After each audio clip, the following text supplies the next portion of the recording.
Bonjour à tous. Merci d'être venus pour la suite de ce festival. On va continuer avec un talk sur un sujet très important, l'attractivité du secteur, l'attractivité du métier. Être assureur est sexy, c'est possible. Et pour démarrer cet après-midi et pour aborder ce sujet, je suis accompagnée d'Éric Vétillard, directeur général délégué de SPVie Assurance. Bonjour. Bonjour à toutes et à tous. Alors, être assureur est sexy, et être surtout courtier est sexy, c'est quelque chose qui vous tient à cœur. Planète CSCA en a fait même un acronyme. Sexy, vous allez nous expliquer ce que c'est. Pourquoi c'est important de rappeler que c'est un métier intéressant, que c'est un métier qui fait sens et que c'est un métier sexy? Alors moi, je suis très heureux d'être auprès de vous aujourd'hui pour une raison simple. C'est que justement, le métier de courtier n'est pas forcément vu, et j'en fais partie et nous en faisons tous partie, n'est pas forcément vu comme très sexy et très moderne. Et pourtant, il est complètement inscrit dans la société et il est hyper important au quotidien pour tout le monde. Et c'est pour ça que ça m'a paru intéressant de répondre à l'invitation de Planète CSCA et de Céroni pour parler tout simplement du métier qui est le nôtre et qui est un métier passionnant et qu'on va discuter aujourd'hui. Alors, sexy, ça veut dire autre chose que ce que vous pensez. Alors, Éric va nous expliquer. D'abord, le S de sexy, c'est un S qui vient de société. Expliquez-nous pourquoi. Ouais, alors je rappelle le concept, il n'est pas de moi, évidemment, il est de Christophe Aubourg, donc Planète CSCA, qui, dans sa volonté farouche, je dirais, de valoriser le secteur, a eu une accroche un peu marketing sur le terme de sexy, qui finalement est un acronyme avec le S, le E, le X et le Y, qu'on va développer pendant cette petite demi-heure pour parler de notre métier, de notre quotidien et de comment on peut au mieux accompagner nos clients. Donc le S, il renvoie au rôle sociétal du courtier. Le courtier, je dirais, tout l'écosystème de l'assurance de manière générale, parce que effectivement, on fait un métier de contact, on fait un métier au plus près des clients et on fait un métier qui est hyper important pour les clients, puisque finalement, on leur permet de prendre des risques et donc d'investir globalement, soit dans leur activité professionnelle, dans leur activité personnelle, etc. Et quelque part, on a un rôle qui devrait être hyper valorisé dans le quotidien des Français. Et c'est pour ça que, quelque part, il faut qu'on rappelle de façon récurrente, de façon régulière, toute l'importance qu'on a. Et je sais que Christophe, justement, y tient particulièrement. Pour prendre un autre secteur, par exemple, quand on pense au secteur bancaire, il aura échappé à personne que lors de la crise financière, il y a une quinzaine d'années, les banques ont su valoriser de manière importante leur rôle dans la société, dans le financement de l'activité professionnelle et des particuliers. Nous, si on fait le parallèle, assureurs, courtiers, on fait exactement la même chose et des choses aussi importantes qu'un banquier qui va financer l'économie et la vie le quotidien des Français, puisqu'on leur permet de prendre des risques et on leur permet de s'assurer contre ces risques. Et ce rôle, il est fondamental parce que sans financement, la vie économique pourrait pas se faire. Sans assurance, ça serait la même chose. Vous vous souvenez à l'époque de la RC médicale où les assureurs sortaient un à un du secteur et ils risquaient d'avoir un manque de capacité pour assurer ces professions. Là, ça a pu inquiéter un peu au plus haut niveau parce qu'on s'est dit qu'il y a des activités qui vont avoir du mal à prospérer parce que, évidemment, elles ne seront pas couvertes en termes de responsabilité. C'est un exemple concret pour montrer qu'on n'a pas à rougir de notre rôle et de la place qu'on a dans la société française. Et c'est pour ça que, encore une fois, je suis très heureux de partager ces moments avec vous. Donc, S de société et ensuite E d'écoute. Ouais. Alors avant l'écoute, je vais continuer un peu sur la société. Il y a aussi un rôle important qui est le rôle d'employeur. Donc tout autant que nous sommes aussi des employeurs. Et je pense qu'on a un rôle important à jouer sur la valorisation du métier de courtier et sur les sujets qui sont un peu bateaux aujourd'hui, mais qui sont hyper importants, de marque employeur. Chez SPV, puisque je ne me suis pas présenté, je vais le faire maintenant. Donc, je suis directeur général délégué de SPV Assurance, qui est donc un grossiste. Jérémy Sebag, en particulier, qui est le fondateur du groupe, a investi de son temps et de son énergie sur l'emploi et le fait que, effectivement, les courtiers étaient des employeurs qui permettaient aussi d'accéder à l'emploi pour certaines personnes et créer des parcours professionnels. Et je pense aussi que c'est un élément important. Donc, c'était une association qui s'appelle Assure-moi un projet et qui ramenait à l'emploi des gens qui pouvaient être un peu éloignés du monde professionnel. Je sais que pas mal de courtiers, c'est pour ça que je cite l'exemple aussi, ont participé à ce programme. Et c'est à peu près 250 personnes qui ont pu trouver des parcours professionnels dans l'assurance, se former, etc. Et ça, c'est aussi une très belle manière, au-delà de la gestion des risques, qui est notre métier, de jouer un rôle important dans la société à travers notre rôle d'employeur. C'est vrai que le secteur de l'assurance, le secteur du courtage emploie beaucoup de jeunes. Est-ce que vous avez des difficultés de recrutement ? Alors moi, j'ai une grande chance dans l'entreprise que j'accompagne depuis quelques mois, c'est que la moyenne d'âge est de 36 ans. Donc, dans le secteur du courtage et de l'assurance, c'est plutôt une moyenne.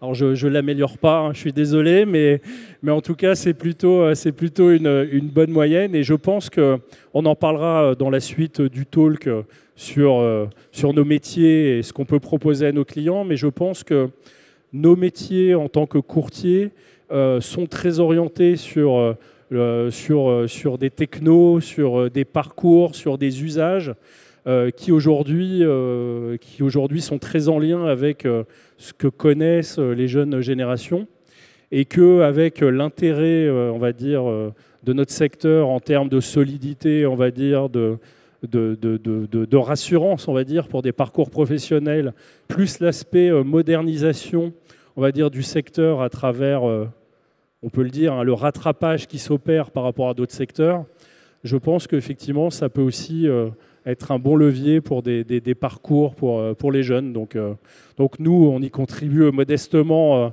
dans notre entreprise, chez SPV. Je vous dis, on a une moyenne d'âge et on a des gens qui restent avec des super projets et qui correspondent à leur aspiration. On peut faire des super parcours professionnels chez des courtiers sans passer par des boîtes comme L'Oréal ou Google, qui sont de très belles boîtes, hein, je le dis tout de suite, mais on peut aussi attirer des profils très dynamiques et très modernes, entre guillemets. Alors, nous en étions à E comme écoute. Alors, le courtier, c'est le métier, le professionnel qui écoute son client, n'est-ce pas ?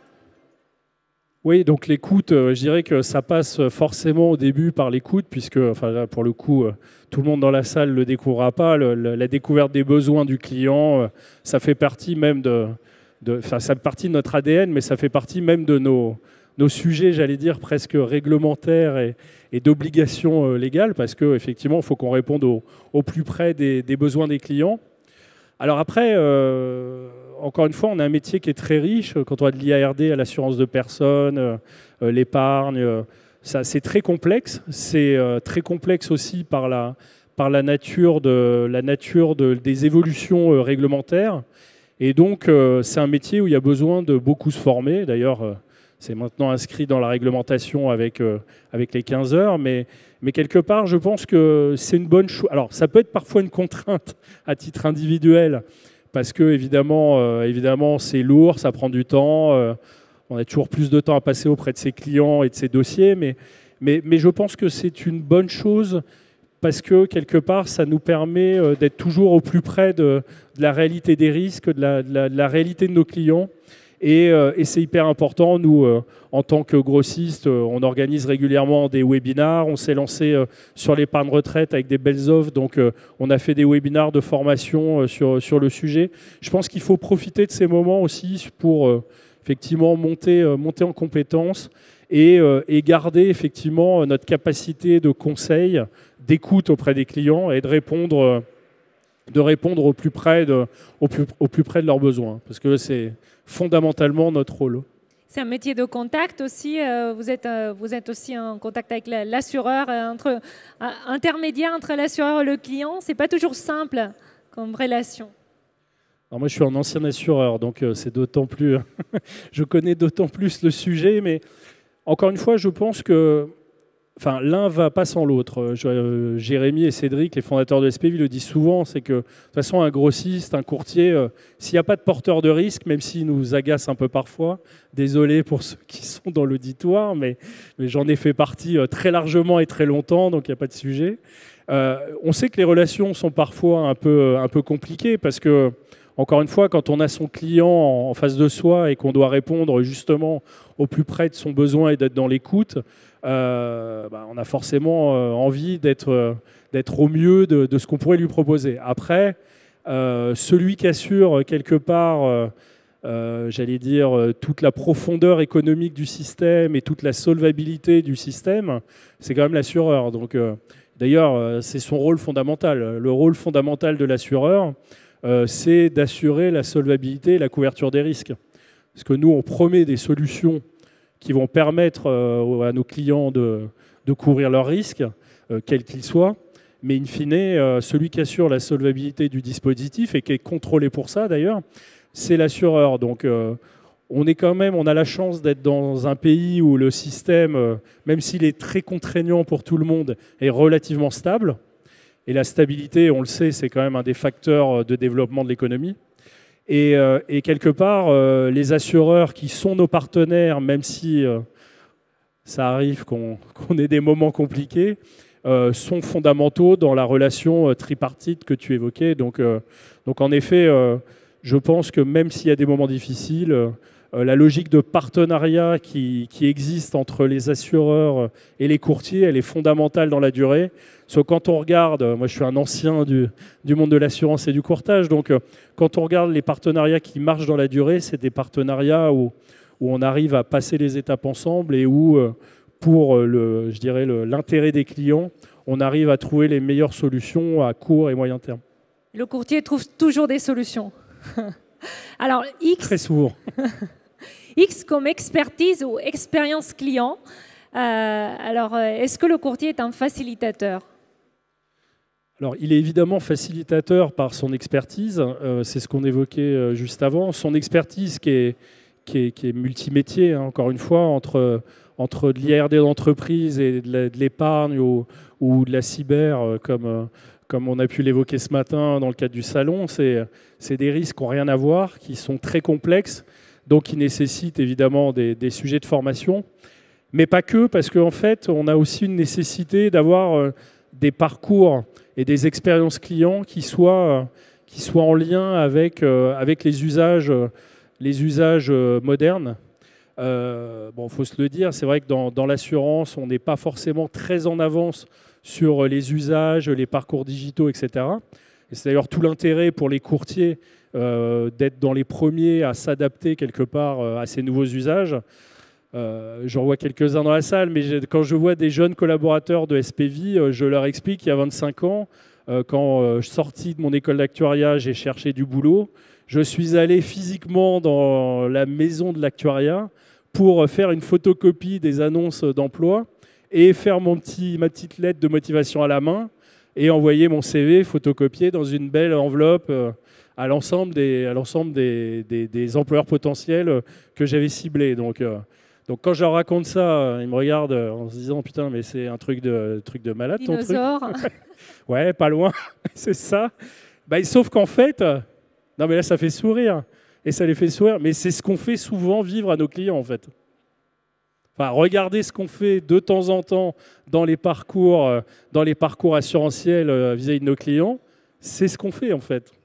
Et finalement, on n'est pas très loin du petit jeune sorti de l'école qui fait son petit parcours avec ses courriers, etc. Donc c'est là où il y a une vraie révolution qui se passe, qui est engagée, hein, évidemment, Et nous, on travaille beaucoup dans l'entreprise, et d'ailleurs, une grosse partie de nos effectifs sont sur ces sujets-là, parce qu'on est convaincu demain qu'il nous reste que, on va dire, quelques années à pouvoir encore faire à l'ancienne, et comme on fait souvent réellement sur le terrain. C'est-à-dire qu'à un moment, aujourd'hui, quand on fait du e-commerce, quand on est en tant que client à acheter quoi que ce soit, on fait tout sur Internet, ça va très vite, etc. Nous, on a une chance, c'est qu'on a quand même besoin de rassurance vis-à-vis des clients. C'est-à-dire que quand on est sur une matière complexe, à un moment, les clients, ils peuvent, enfin, ça arrive, mais c'est assez rare, ils ne peuvent pas signer complètement sans avoir eu un contact. Et c'est là qu'on a tout notre rôle à jouer en tant qu'intermédiaire. Et d'ailleurs, c'est là qu'on a notre grande valeur ajoutée. Mais sur les parcours, évidemment qu'il y a une mise au standard qui s'impose. Et c'est pour ça que nous, en tant que grossistes, on investit beaucoup là-dessus et qu'on met à disposition des parcours digitaux qui permettent effectivement d'être un peu plus dans les usages du marché. Et puis sur l'expérience client, il y a quand même une révolution qui s'annonce aussi. Et nous, c'est pareil, on est en veille active sur le sujet pour le mettre dans nos parcours et nos usages. C'est l'intelligence artificielle. Parce qu'évidemment, le conseil aujourd'hui que nous donnons au quotidien auprès de nos clients, il pourra être démultiplié et facilité par des logiques d'intelligence artificielle pour lesquelles nous, on investit pas mal d'argent en termes de recherche et développement aujourd'hui, parce que c'est fondamental et que dans quelques mois, enfin, je pense que vous avez tous testé, parce que maintenant, ça devient presque tarte à la crème, mais ChatGPT et ce que ça peut donner en posant 3 questions sur Internet, c'est juste d'une puissance incroyable. Et forcément, alors même qu'on n'a pas complètement fini notre mue sur les parcours digitaux, sur l'économie telle qu'elle a évolué depuis 20 ans, il va falloir qu'on refasse cette révolution au passage. Et cette révolution-là, ceux qui vont la faire et qui vont permettre aux clients d'avoir une expérience complète, sans couture, dans les mois et les années qui viennent, c'est ceux évidemment qui vont prendre les parts de marché, qui vont fidéliser leur portefeuille, parce que nos clients en ont marre de faire comme c'était il y a 20 ans. Oui. C'est une exigence client. Est-ce que ChatGPT, vous l'avez essayé et quelles utilisations vous voyez pour le secteur du courtage? Pour l'instant, on est en phase recherche et développement. Donc nous, les usages qu'on envoie, c'est évidemment dans l'accueil client, en particulier dans les parcours, dans la découverte des besoins, etc., en amont. Donc là, il y a évidemment un rôle parce que quelque part, il y a plein de choses qu'on peut automatiser à l'avantage des intermédiaires aussi, parce que quelque part, ça laisse plus de temps derrière dans la conquête de nouveaux clients, etc., parce que c'est aussi le dilemme auquel on est confronté en tant que courtier, c'est toujours le temps investi en relation client pour les conserver versus le temps utilisé pour la conquête. Et donc, on est assez convaincu, et c'est pour ça qu'on investit massivement là-dessus, de l'intérêt de libérer du temps aux intermédiaires en amont pour la découverte de besoins, mais aussi après la concrétisation des dossiers, parce que derrière, effectivement, il y a toutes les logiques de suivi-gestion, de réponse aux clients sur la vie des contrats, sur l'évolution des besoins aussi, parce que l'évolution des besoins, c'est un vrai sujet aussi. On parlait de l'écoute tout à l'heure. Donc l'écoute, évidemment, souvent à la souscription, et quand on est à la conquête du client, on est à l'écoute, etc. On essaie de lui proposer la meilleure solution, c'est très bien. Mais dans la vie du contrat, le temps nécessaire à remettre à niveau les garanties en fonction de l'évolution des besoins du client, de refaire un audit, on va dire, des risques, de sa situation, etc., etc., on ne le prend jamais assez. Et c'est aussi pour ça, d'ailleurs, parfois qu'on a des évolutions de portefeuille parce qu'on ne suit pas assez nos clients. Ça, on pense que ça va être un usage, effectivement, qui permettra de faciliter la vie des courtiers sur ce sujet-là. De façon automatique? De façon assistée, parce qu'encore une fois, le sujet, c'est que le tout digital, sans intervention d'un expert, Encore une fois, il y a 20 ans, la vente de contrats d'assurance au téléphone, je pense qu'on n'était pas nombreux à imaginer que ça puisse être massif. Aujourd'hui, c'est massif, mais on voit bien que ça rejoint quand même quelque chose qui est que le client en assurance, et dans d'autres secteurs aussi, a besoin de se rassurer par rapport à ce qu'il achète. Et ça, quelque part, ça prend du temps. C'est très bien, c'est notre valeur ajoutée, mais on peut le rendre plus facile et plus efficace pour gagner en productivité commerciale. Donc c'est là tout l'enjeu demain. On arrive au bout de ce mot sexy, Y comme digitalisation. Alors, on en a déjà parlé, mais c'est une condition sine qua non pour un peu réussir dans ce secteur, c'est d'être digital aujourd'hui. C'est une condition sine qua non, mais ce n'est pas évident pour autant. C'est-à-dire qu'aujourd'hui, encore une fois, ça rejoint les parcours clients. Les gens se renseignent sur Internet, ils vont faire des devis, ils recherchent. Et puis après, ils vont voir leur courtier, ou ils appellent une plateforme, ou voilà, où ils sont contactés, etc. Pouvoir faire ça à sa marque et sur son propre site, c'est pas forcément évident. C'est des investissements, c'est ça qui génère des prospects. Mais d'un autre côté, ça s'anime, ça tombe pas tout seul. Il suffit pas de faire un site pour que derrière, automatiquement, les leads et les prospects s'amoncellent et qu'on puisse être débordé par notre capacité de production. Donc là-dessus, nous, on a pareil investi beaucoup et c'est une des communications qu'on a faites dernièrement. On pense être légitime pour accompagner le secteur et les courtiers qui nous font confiance pour quelque part les aider à développer leur site internet avec des parcours de souscription complètement digitaux.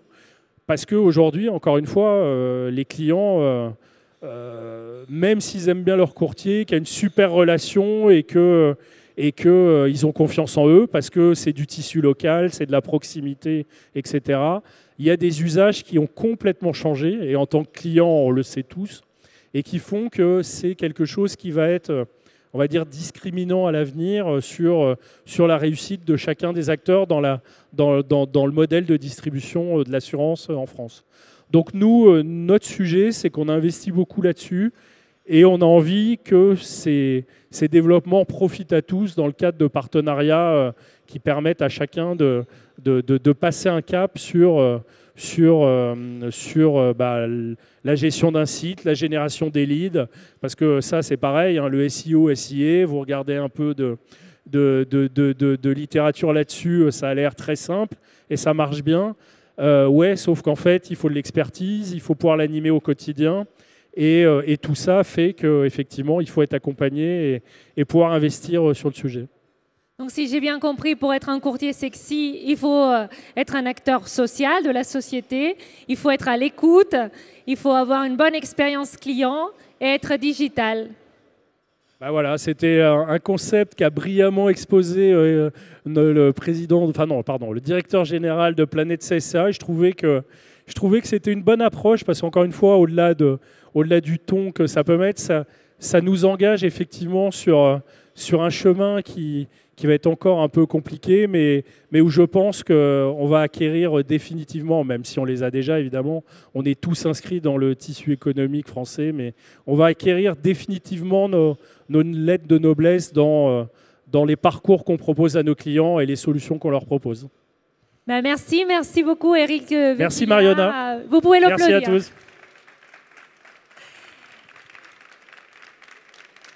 Je pense qu'Eric nous a convaincus sur la pertinence du métier de courtier. Si vous souhaitez prendre rendez-vous avec lui ou l'équipe d'SPV, vous pouvez le faire via l'appli. Ils sont tous là. Voilà, ils sont tous là. Ils sont tous très bien. Voilà. Ils ont toute l'après-midi et la soirée en plus. Donc. Voilà, vous avez 5 minutes avant la reprise du prochain talk ici. Merci à tous. Merci.